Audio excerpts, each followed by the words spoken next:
شیطان کے لشکر سے حفاظت۔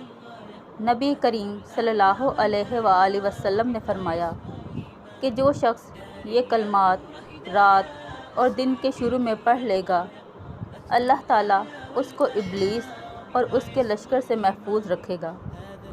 بسم اللہ ذی الشان عظیم البرہان شدید السلطان ما شاء اللہ کان اعوذ باللہ من الشیطان۔ ترجمہ: اللہ کے نام سے جو بڑی شان، بڑی دلیل اور مضبوط بادشاہت والا ہے۔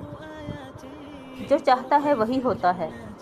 میں شیطان سے اللہ کی پناہ چاہتا ہوں۔